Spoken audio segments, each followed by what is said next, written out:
Okay, so right here in the field, we're gonna do our top 10 poses that I use when I pose my couples. These are just some of my personal favorites. You don't have to use them. They're not like the best, but they're just the ones that I love that match my style, match my vibe, and they deal with depth, emotion, and movement. So my first and favorite pose is the walk. With the walk, there are many variations of the walk, and we're gonna do them all right now with Tanner and Shay. But the very first one is just very simple. They just hold hands and they walk towards me. What I'll instruct them to do is just hold hands, and I'll have Tanner be kind of leading Shay by like maybe a foot, and as they walk I'll instruct them to maybe look back at her, laugh at her, smile at her, just be infatuated.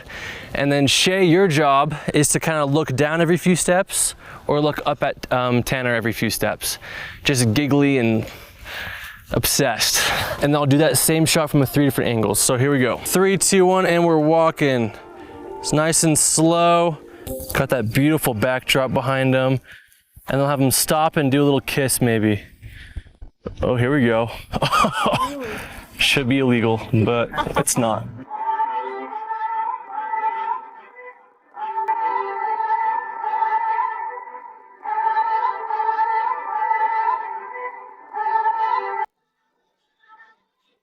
So now I'm doing the exact same thing, but tighter.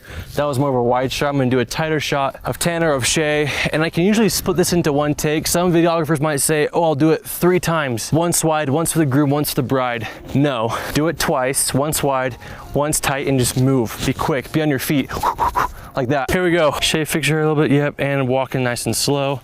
So here we have the bride laughing, and then I'm gonna cut to the groom. All right, we're good.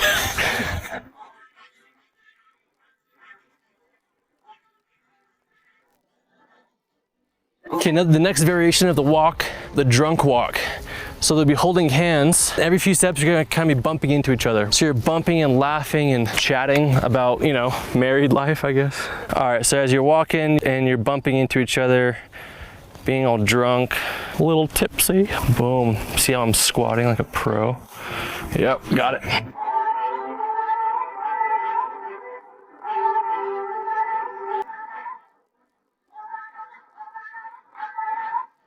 And the last variation of the walk, I call it the cold walk. They act like they're cold, which kind of cozies up into them like this. So you're gonna hold a strong bicep. Tanner, you're gonna put your, boom, keep your other hand out. And you guys just be walking towards me super close, and make sure you're watching where you step, don't fall. And you guys are walking nice and cozy, cold, looking at each other. Oh, I love it. Christian Bale and his bride. Got it. Okay, let's move on.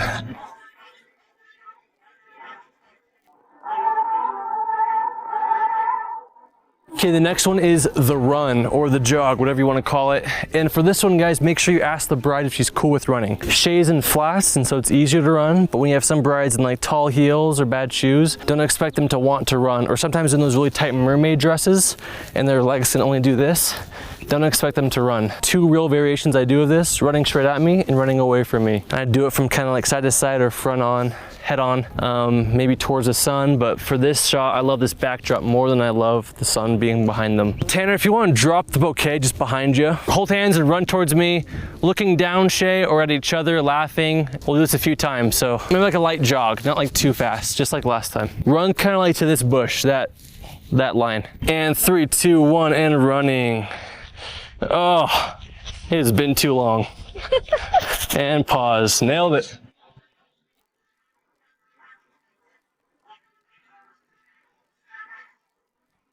Okay, I'm gonna have you run back to the flowers. When I say go, you guys are models.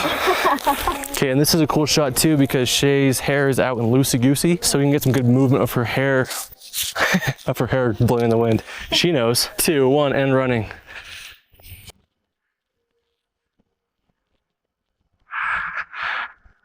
Got it, nailed it.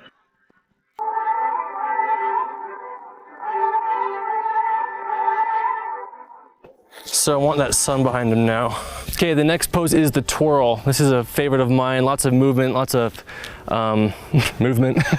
So one of the best ways to do the twirl is to have the bride hold it with her outside hand, with her inside hand hold the groom's hand, and then twirl into the groom. And then when she's done twirling, instruct her to drop it on like kind of the gravitational pull, if you will.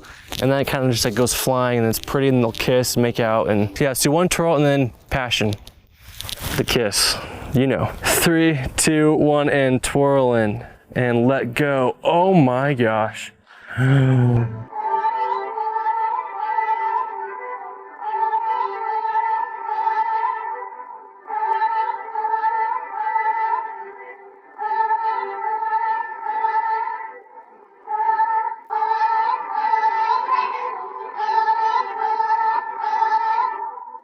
Okay, this next one's called the wraparound. This is a great way to create depth on a very beautiful up close facial shot. So I'm gonna have Shay have the bride do, is wrap her arms around Tanner's neck with her bouquet into her hand, and then I'll use the bouquet as depth to her face, as foreground to her face, excuse me. And then I'll focus on her eyes, on her smile, on her collarbones, on her chin, just kind of the details of the face, and then I'll do the same thing on Tanner's side. And with this too, I'll have them just do soft kisses, do some soft smiling, and also I'll tell them how to maybe play nosies. What do you call that? Nose to nose, nosies?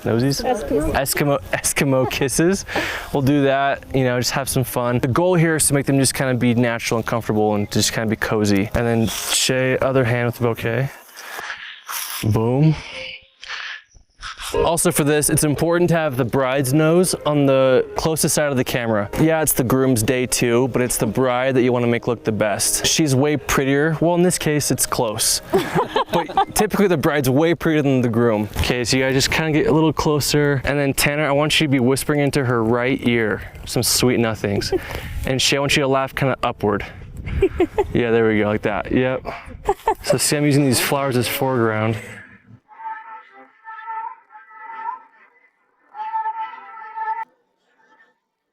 And then Shay, I want you to put this arm right here on that strong shoulder. Yeah. Okay, keep on laughing. Let's do like soft kisses again, guys.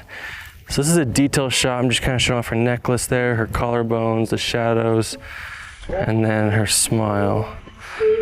Got it. Okay, I'm gonna get the groom side. Same thing, you guys. And so for this one, it's kind of be like forehead to forehead. And just big laughs, big smiles, big jokes. Oh, the old ball and chain. There we go. And then Shay, put your both arms around his neck this time. Yeah, like that. Boom. Passion. Yes, queen.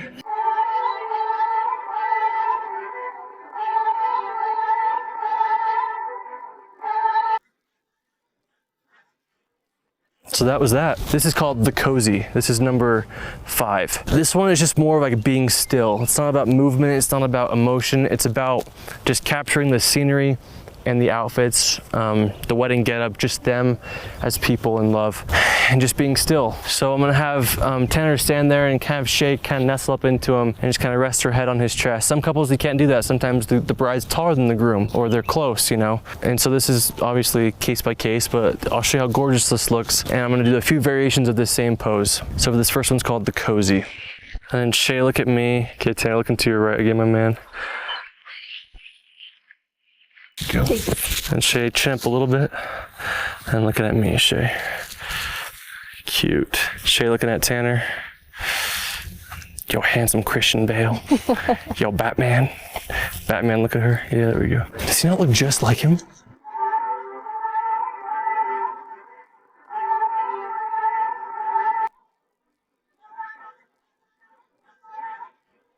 Okay, now we're gonna do another alteration of the cozy. So we'll put the flowers down for this. So for this one, just get belly to belly, and then you're gonna act like you're cold, Shay, so you can kind of put your hands up on his chest like that. Naturals. Sometimes you just have these natural models and they just kind of get it. Sometimes it takes a lot more direction. But yeah, just kind of hands on his chest, and then Tanner, okay, let's just do that, man. And Tanner, I want you kind of looking towards past Nate. Yeah, like that, just cozy. And Tanner, give a soft smile as you're looking that way. Maybe not, you look like you're smirking or something. There we go. Cute.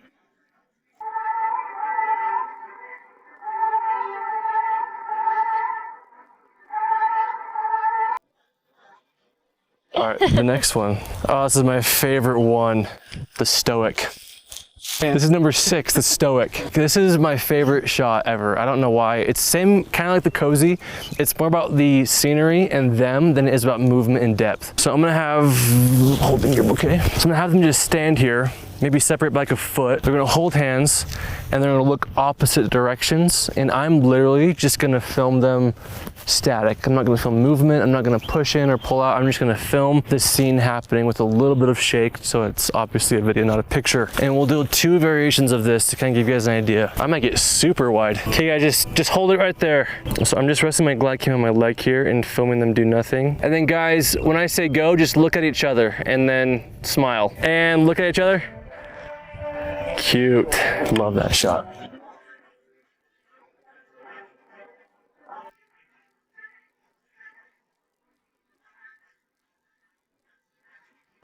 And then guys, for this next same thing, just fill in the gap. So come together and then kind of turn into each other just a little bit, just barely. And then close the gap more. Shay, put your feet a little bit closer to him and then look opposite ways again. Boom. What? So another variation, I'm gonna push in for this one, is they're close. I don't like it as much though. Cute. Okay, now guys, I want you to separate. This is gonna be a mixture of the walk and the stoic. So guys, drop hands, separate by like 2 more feet. You're gonna walk towards me, kind of come together and grab hands as you're walking. All right guys, and we're walking and meeting up, holding hands. Oh, got it.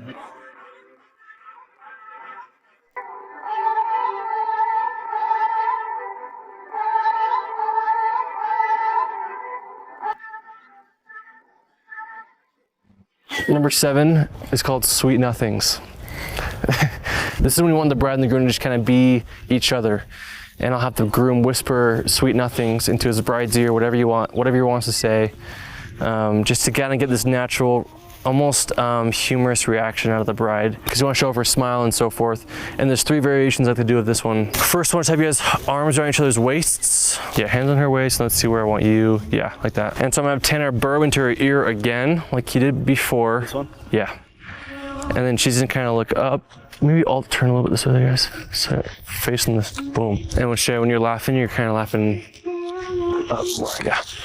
Get those eyes glistening again. And then Tanner, you can just whisper, you know, yeah. you know, and go. And this one's a focus on the bride and her eyes and her laugh. Cute. Cute. I love that.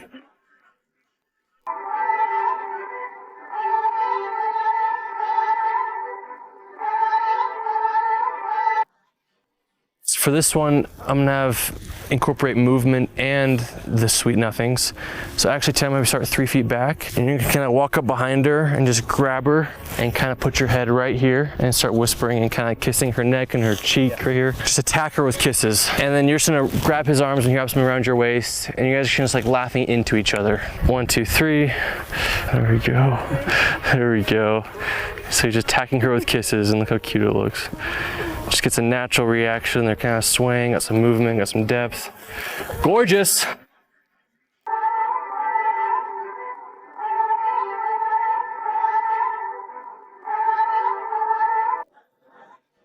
So the last variation of the sweet nothings is they're gonna be cuddling, sitting down. Again, ask your bride if she's cool with it. Having Tanner spread his legs, she's kind of sitting up between them. And her flowers, you put your flowers maybe down on that side. She's kind of, yeah, boom. And she's kind of nestled up into him, and he's just kind of holding her. They're just kind of cuddling. It's not really a pose, it's more of just a cozy cuddle, you know? Same thing, he's gonna be whispering sweet nothings into her ear. We're gonna just give him a few angles.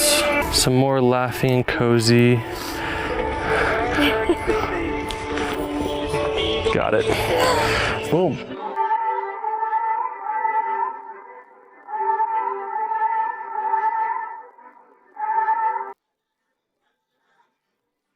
So number 8 is called The Gosling, and I got it from Ryan Gosling, who's famous for picking the girl up from under the butt and making out in like The Notebook, Crazy Stupid Love, Blade Runner. There's a few. I'm gonna have Tanner pick Shay up from under the butt and just kind of sway back and forth. You can have them do circles, but in my experience, sometimes they'll trip and fall, or they're just not coordinated. We'll try it. We'll just do this way. And when they're swaying, because the bride's looking down, it's important to tell her to avoid the double chin. Yeah, so always have the bride, when she's looking down, kind of hold her hair, and then laugh kind of like by stretching her back and arching her back like this. So she's laughing, she's kind of like laughing backwards, and he's kind of like doing this with her. It's really cute. All right, 3, 2, 1, and the Gosling. Oh, oh, and then kind of sway back and forth. Yeah, and laughing, kissing. Can we? We can. Same exact thing, close up. Hold your hair with your left hand. We're good, go for it. Boom, and laughing, swaying. I'm trying to get low. Okay, that's the Gosling.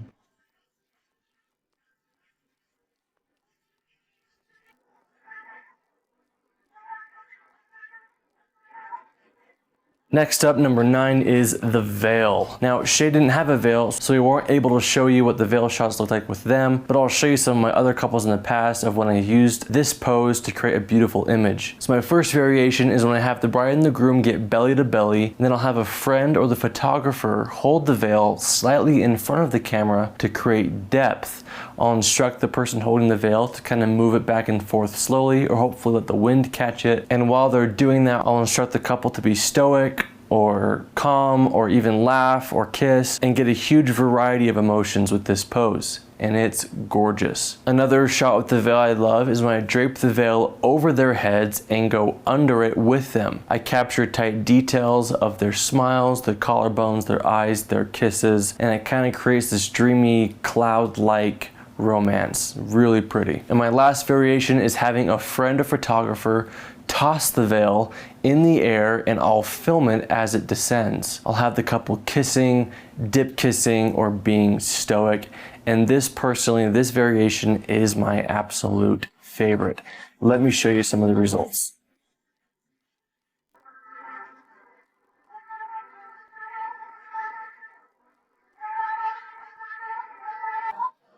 Okay, and number 10 is a new favorite that I haven't done a whole lot, but I've watched and seen a lot of other videographers do, and I've just fallen in love with it. Wedding videos, there's music playing in the video, and it's sometimes just slow and dreamy, could be fast and fun. Most of my style videos are slow and dreamy. And so it just kind of clicked to me, why not get a shot of the couple just slow dancing in the middle of nature? Just, you know, it's kind of like an intimate pose. It's sweet, it's romantic, and they're just slow dancing, kind of swaying with each other, holding each other in the middle of the mountains here. How do you guys slow dance? If I just said like slow dance, what's your pose? Love it. Natural. Yeah, just do that, you guys. Where do we go wrong? Okay, just sway. Okay, now guys, let's try another variation. I want you to drape your train over your arm and then hold hands. Or hold one hand, but just kind of cozy. And then for this one, actually do like 360 turns. Just keep turning. So you want to turn the opposite way of the way they're spinning. Or else you'll just be chasing them the whole time. I'm gonna get some close shots. Give them some music to dance to. I love this. I'm feeling this. Guys, that was so gorgeous.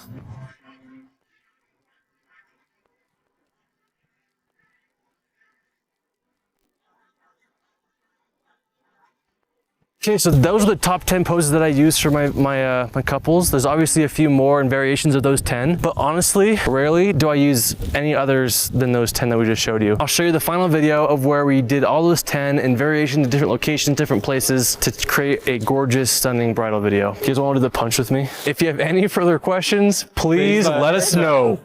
I hated it, but we'll... Cut!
Sun goes out, we're still burning. With the windows down, wheels are turning till the street lights fade. Sun goes out, we're still burning. Windows down, wheels are turning till the street lights fade. Till the street lights fade. Stars come out, we're still shining. Drop top down, we'll be driving. Where the street lights fade. Where the street lights fade.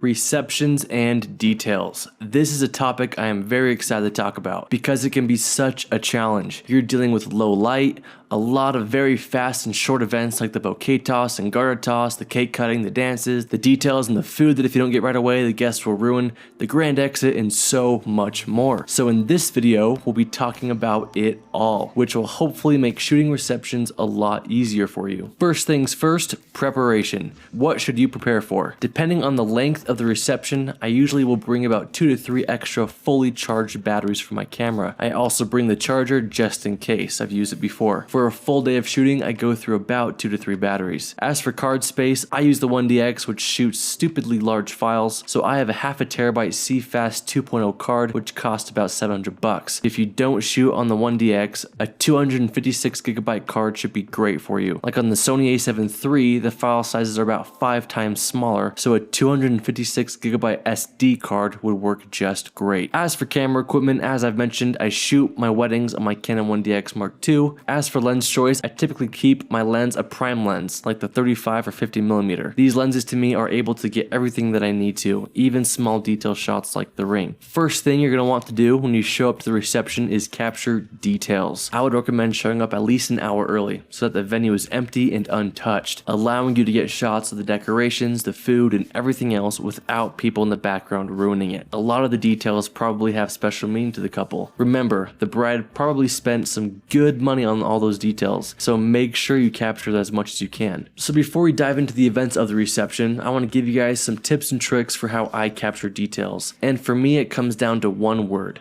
depth. When I see a detail that I like, I look for depth. Meaning, I want something as foreground to my subject, the detail, and something in my background to my subject. This will help the detail come to life and add some beautiful depth to the scene. Now, this is just a personal preference to me. I prefer the depth look. There are other times when I love the head-on shot, mainly for cakes or other things, but adding depth to me elevates the detail. It turns a not so cinematic image into something beautiful. Sometimes I'll even grab leaves and hold them in front of my camera barely as I'm shooting something just to create beautiful depth. Lighting. A big problem that occurs in just about every reception is lighting. The sun goes down, the mood is typically meant to be intimate and dark, and that makes it hard for us videographers. So there are 2 solutions. Ideally, you'd use both. First, a low aperture lens, and second, invest in some good lights. The lower your aperture can go, the more light it can let in. So when I shoot receptions, I use my Canon 35mm 1.4 because it does the best in low light. If you're using something like the Canon 24-70mm 2.8 or 24-105 f4, you'll struggle a lot more because you'll be letting in less light. As for lights, I use the Core SWX Torch LED lights, which are bicolored and very bright. I have 3 of them that I like to set on tripods out of everyone's way to light my scene. I personally like to have one of my lights behind my subject to give them a gorgeous backlight, and then one on the front side of them to light up their faces. It's also important to match your light temperature with the temperature of the ambient lighting. Learn your color temperatures so that it becomes a quick and easy setup during the reception. I highly recommend investing in lights. I did it for the first year of my business and it resulted in some grainy and dark footage. Invest in your business and people will invest in you. Alright, so let's talk about the main events that happened during the reception. But before we do, what do you film during the downtime? Typically at most receptions, there are periods of time when you're waiting around for the events to start. You've already filmed the details, so now what? My advice would be to chill.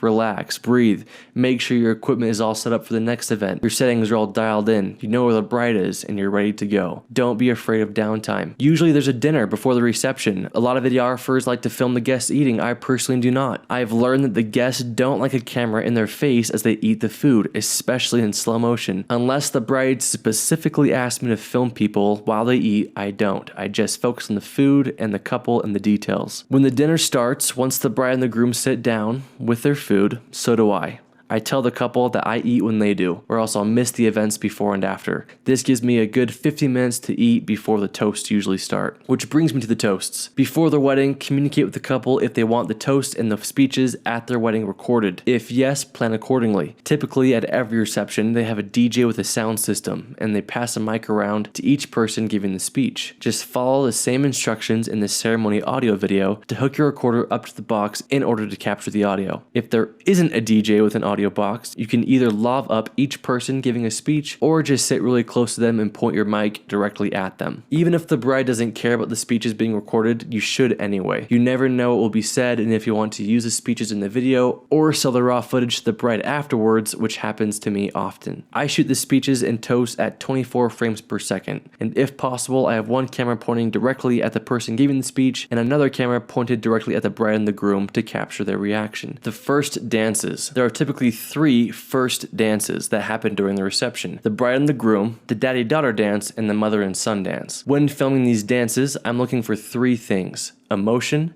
aesthetic, and variance. Emotion. I want to capture those shots of the bride wiping away a tear, or the mom or the dad getting emotional, or the bride being spun by her husband, anything of that nature. Moments that really capture the essence of their wedding day. Aesthetic, meaning what angle looks best. When the dances start, I let the photographer know that I'm going to do a 360 spin around the dance floor and film the bride and the groom so I can know what angle I like best. And during that 360 rotation, I'm looking for the best angle to stick to. Are there distracting guests behind the couple? Are there beautiful lights behind them? Which angle shows the best scene of the reception while still keeping the couple the focus? Once I find my angle, I usually just stick to it. Which brings me to variance, meaning getting a variety of shots from that angle. When using a prime lens like the 35mm, you're stuck to one focal length, which I love because it forces you to get creative. It forces me to think about the best places to be to get different shots. I'll back up and get a wide shot of the dance floor and the couple, maybe some mid shots of them holding hands while dancing, things like that. I try and get as many different shots of the scene because you can cut between wide, medium, and tight shots to keep the video more engaging once you start editing. And for these, I recommend recording as much as possible. I feel like every time I decide to put my camera down for 3 seconds, that's when the groom decides to spin his bride, and I miss it. So always be recording. Cake cutting, bouquet, and garter toss. For me, these 3 events all fall under the same category. The bride and the groom are standing still, doing an event, and your job is to capture the best angle of that event. With weddings, the events of the day happen so fast and do not get repeated. So over time, learn how to capture the event as it's happening, but from as many angles as possible. For example, when the bride and the groom are cutting the cake, I like to start at a medium shot to capture them and the cake. After a few seconds, I'll get closer to get some tight shots of their faces, typically as they are laughing. Then I'll move over to the side to get a shot of them with their hands on the knife, slicing through the cake. And then I'll end up back at the medium shot when they feed the cake to each other. So learn how to move quickly, which is another perk of shooting everything in 60 FPS. I know in my head that all I need is at least 3 seconds of usable footage, because in the editing room, that will convert to 6 seconds, which is more than enough time. The bouquet and garter toss. You shouldn't need more than one camera for this, but if you do, get creative with it. I've almost always used just one. For the bouquet toss, the bride will face away from her bridesmaids and toss her bouquet backwards in the air, and then a random girl will catch it. Before the bride throws the flowers, I like to pump up the bridesmaids and tell them to get a little competitive for the video, and then I'll back up to in front of the bride with the bridesmaids behind her. The bride will lower the bouquet and then toss it behind her, and you can either follow the flowers or just go right to the bridal party. I tend to just go right to the bridesmaids and look for where the flowers land. Once a bridesmaid catches it, I stick with her the whole time until after her and the bride celebrate. For the garter toss, I move around a lot more. I create a 180-degree movement so I can capture 2 things: the bride reacting to her husband going up her dress, and 2, the groom going up her dress and coming back out victorious with the garter. The groom will usually just stand up and flick the garter over to his competitive groomsman. I like to stand on the side so I can capture him firing it off, and then whip my camera over to the groomsman, who will be lunging for the garter. And like the bouquet toss, I'll stick with the man who caught it until he and the groom are done celebrating. Dance parties. This part of the video is meant to be fun, exciting, hype, entertaining. Sometimes I film dance parties where none of those things were happening, but with creative shooting and editing, you can make the party look off the chain. I like to switch my frame rate to 24 FPS during the dance parties because I don't plan on slowing down the footage in post. No need for a crazy party to be slow and dreamy. I also like to change my lens to a 20mm and get as close as I can to people. It gives that club vibe, and I love that look, but I'll still shoot a lot of it on my 35 or 50mm. Also, when filming dance parties, I personally remove my camera from my GlideCam or stabilizer. GlideCams are bulky and dangerous in crowds. I can't count the number of children who have rammed their head into the bottom of my GlideCam. So I like to go handheld and get as many cool shots as I can. And the handheld look footage usually adds to the hype and club style of the video. But you can leave yours on, sometimes I do, it's just up to you. It's your lawsuit. As for lighting, I try to shoot into the light. I love the lens flares and the light shining through the crowd as they dance. Again, it gives that party vibe. Last but not least, the grand exit. This part is always tricky for me, no matter how many times I've done it. Every wedding is different, but for me, 80% of the time, I shoot sparkler exits. They'll hand out 50 or so sparklers to the guests, and once everyone is lined up on both sides, they'll light all the sparklers. And once the sparklers are lit, the couple will walk down the aisle. This is tricky for a couple reasons. I can't adjust my color temperature or exposure until the sparklers are lit, and the couple likes to run out right when they're lit to avoid missing the sparkler's short lifespan. So you gotta be quick about adjusting your colors and your settings. I like to film a detail shot of the sparklers being lit in order to 1, get B-roll, and 2, adjust my settings. Typically my Kelvin is anywhere from 2500 to 3500 depending on the sparklers,